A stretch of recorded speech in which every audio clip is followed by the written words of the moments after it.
You are listening to Pocketful of Diamonds, Book 7 of the Nadia Wolf series, written by Nicolette Pierce. Copyright 2016. Audio copyright 2025 by Pierced Heart Publishing. Digitally narrated with full cast of voices.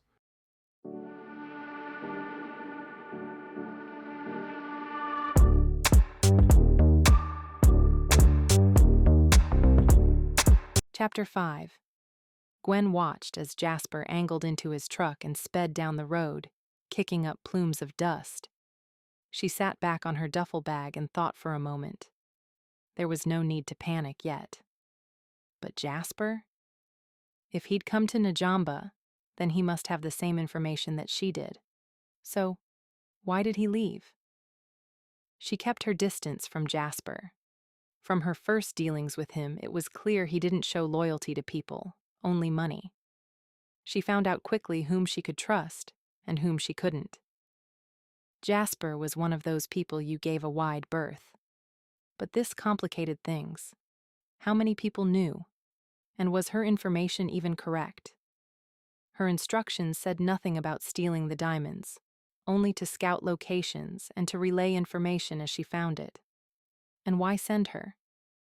Even without her history with Ian, she was easy to spot.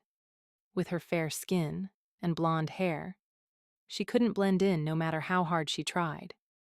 So she did the next best thing and became invisible. She'd hid the 4x4 she rented about a half-mile away from Najamba and walked the rest of the way on foot, keeping to the edge of the forest. Anytime someone happened along, she would take cover inside the foliage. It was not something she was comfortable doing. Wildlife had a way of sneaking up on a person. From her vantage spot nestled in the trees just west of the village, she could hear the chattering of monkeys, the squawking birds, and the rustling of underbrush.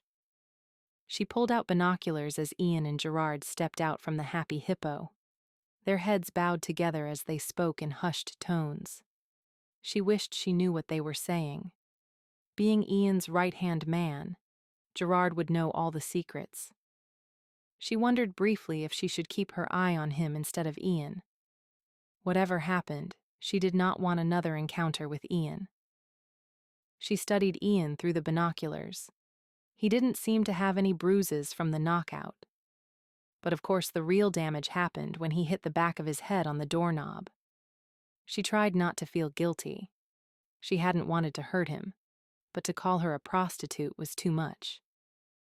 Gwen sighed and tossed down the binoculars. It didn't matter what Ian thought of her. The truth was they'd shared a night. She'd stolen from him, and she'd ruined whatever chance they might have had. At the time, she didn't even know if she wanted a chance. He was just an assignment that had gone exquisitely right. Afterward, she couldn't shake him from her mind. And when he showered less than an hour ago, she'd tried not to spy. Really, she did. But with every pass of the soap, she remembered the exact feel of his skin, his hands. And when he splashed water onto his face, droplets clinging to his lips, she remembered his kiss. He really needed a better shower curtain. Any interested village girl could sit in the exact spot she'd sat in and get an eyeful without his knowledge. She had a feeling Ian had always been toned and athletically built, but the work in the mine had sculpted him into a masterpiece. She really had to stop thinking about him. One night shouldn't affect her like this. Snapping from her thoughts, she focused on the two men just in time to see Gerard nod and take off down the road. Ian stayed where he was and looked out over the river, hands propped on his hips. Wearing a dark t-shirt, cargo shorts, and flip-flops, he looked every bit the casual tourist. But she knew better. A young woman wearing a red dress exited the canteen and stood next to him, stealing casual glances at him as she spoke. Gwen leaned forward as if that would help her hear. Ian nodded and brought his arm around the woman, giving a gentle squeeze. She smiled at him and touched his hand that was still on her shoulder. Gwen tried not to notice how her smile transformed her into a beauty. Her eyes alone would be more than enough to turn heads, but her smile reached deep down. Would Ian fall for her? Maybe he already had. It wasn't as if there were too many options in Najamba. Most women were married at a very young age, but this woman had to be in her early 20s. Perfect for Ian, should he choose to pursue her. Ian laughed at something the girl said and bent to whisper in her ear. Gwen shoved her binoculars into her pack and stood. She refused to watch any more. She also refused to acknowledge the jealousy that pricked at her heart. It wasn't as if she had a chance at Ian, but she didn't want anyone else to have a chance either. Whether she chose to acknowledge it or not, her heart had laid claim to him. She sighed and slung her bag over her shoulder. It didn't matter. She had one more job to do, and Ian would hate her all the more. So instead of filling her head with what-ifs, she trailed the edge of the woods to follow Gerard. He was already out of view, but she knew she could locate him within a few minutes. Perhaps he would be the one to lead her to the information she sought. The brief meeting with Jasper had riled Ian more than he wanted to admit. Jasper would return in the morning, and there wasn't too much they could do to stop him. Sure, they could say he was trespassing, but if they protested too much, Jasper's suspicions would grow. Ian! Saba said, gaining his attention. I'm sorry. Did you say something? I wondered if you wanted to come back into the canteen. No, but I will tomorrow. As soon as Gerard returns, we're heading to the mine. So late? Everyone is finished for the day. We have a few things to do before nightfall. Is it because of Jasper? He nodded. He's coming back tomorrow. We don't want him on our land, but if we protest too much, he will suspect his information is correct. What information? Someone must have told him we found a wealth of diamonds. Saba frowned. That's not good. I think someone has been watching us. Saba looked around. I only see the usuals. But if I see a stranger, I will let you know. Thank you. She gave a brief nod and smiled up at him. Ian automatically smiled back. I guess I'll go see what's taking Gerard so long, Ian said, taking his leave of Saba. He walked down the path toward the office. There were a few times in the past that he had considered dating Saba, but in this culture, one did not merely date. There were rules to follow and secret societies for both men and women. While he thought her beautiful and nice, it would take more than that for him to commit. As he neared the office, he felt as though someone was watching him. Ian stopped and looked around. What are you looking for? Gerard asked, exiting the office. He set a bundle of long fluorescent stakes on the ground while he locked the office door.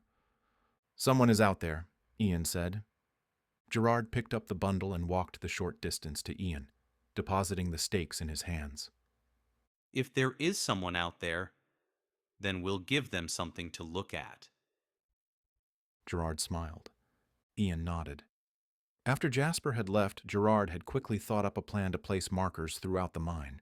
It would throw off Jasper's hunt if he had to dig at each marker, thinking he would find diamonds. But those locations had already been mined.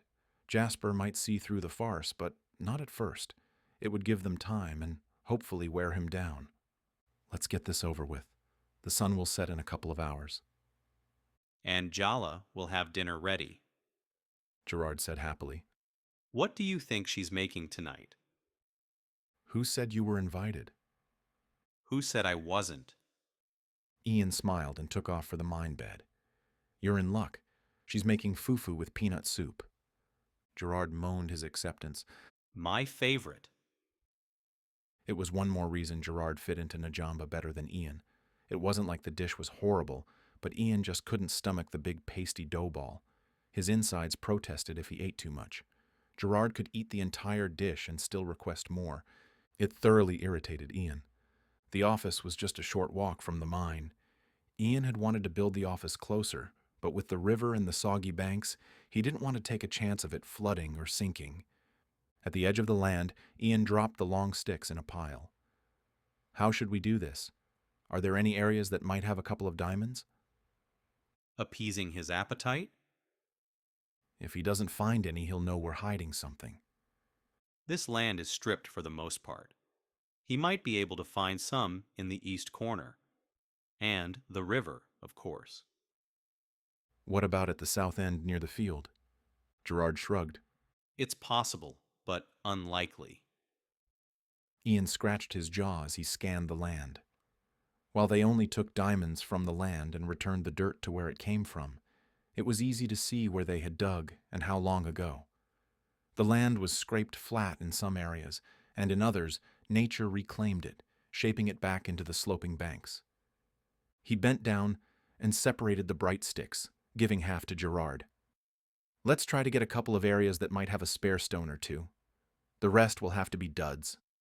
There's no way he'd be able to get through all of these stakes in one day anyway. It's odd that he would even want to try. He doesn't strike me as the kind of man to get his hands dirty. I think his love of money trumps dirt. Gerard nodded and headed to the north end of the lot, while Ian took the south side. They met up in the middle 20 minutes later. As Ian looked out at the land, sprinkled with fluorescent stakes, he thought it should buy them time. Even he had a hard time remembering where the diamonds were with so much distraction. "Let's go eat," Ian said. I'll meet you at your place. I just want to grab a bottle of pollo. "Bring me back a beer." You look like you could use something harder. Ian nodded his agreement. But then I'd be useless tomorrow. He had to be at the top of his game tomorrow. Jasper would walk all over him if he thought he could. The only reason Ian didn't bar him from his land was because Jasper had a habit of leaking information. He'd allowed Jasper to dig to his heart's content, hoping he didn't get too close to the hot spot. But if he did, Ian would have to end it. It was like playing chicken, a game he rarely won. Gwen watched as Ian and Gerard parted ways, one heading to the bar, the other to his home. It looked as though they were done for the day, having placed fluorescent stakes all over the plot. She wondered at the significance, and if it had anything to do with Jasper. The sun was setting, and she had to find shelter for the night. She wouldn't dare sleep outside, nor would she drive hours to find a place to crash. Staying near Ian was the only way to glean more information on him. So far, she had found nothing useful. Gwen was about to trek back to the rental vehicle but was hesitant. With the sun already slipping past the horizon, she was afraid of getting lost. She hated this part of the assignment, the self-doubt, the fear, the anxiety. At another point in time, she had been fearless, but not now.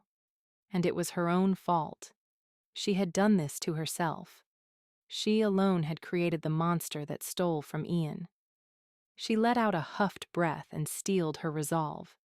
She didn't have the luxury of weakness, just one foot in front of the other. After all, this wouldn't be her life forever. Only until... Well, she didn't want that day to come either. It was like she was living in purgatory. She couldn't wait until her life was free again, but the cost was too high.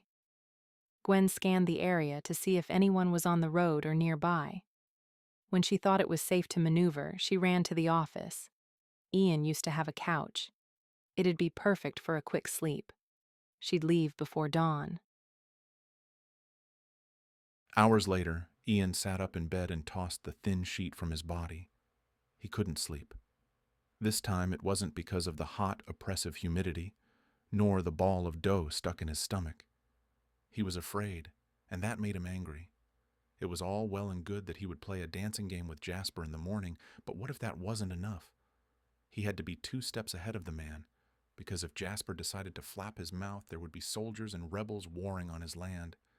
He had to get in touch with David.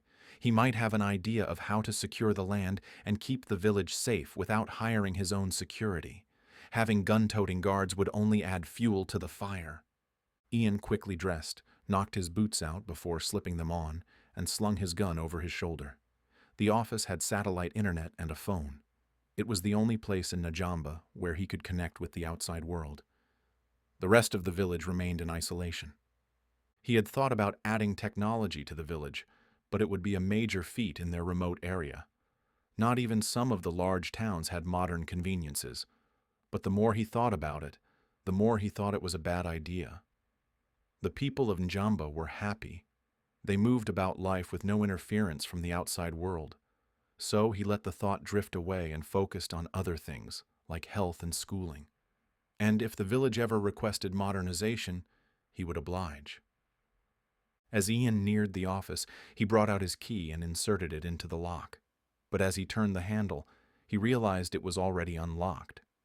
He stared at the door, trying to remember if Gerard had secured it when he gathered the markers. He couldn't remember. Since Gerard had his hands full, there was a good chance that he hadn't. He held the gun firmly in his grasp when he nudged open the door and slowly stepped into the dim interior. It was hard to see, but from the shadows, everything looked normal and in place. The desk was still in the corner by the one window. The computer and equipment still sat on it. The jeweler's workbench sat at the side with all of the tools in their proper places, and the couch. Was Gerard sleeping on the couch? He looked a little small, but it could be the shadows. Perhaps it was Fode. He had a key to the office as well. Ian moved closer, his footsteps silent. He noticed the blonde hair first, shimmering in the pale moonlight. Her body stretched along the couch, her long legs bent just slightly to allow her to fit comfortably. Her chest rose and fell with each sleeping breath. Gwen.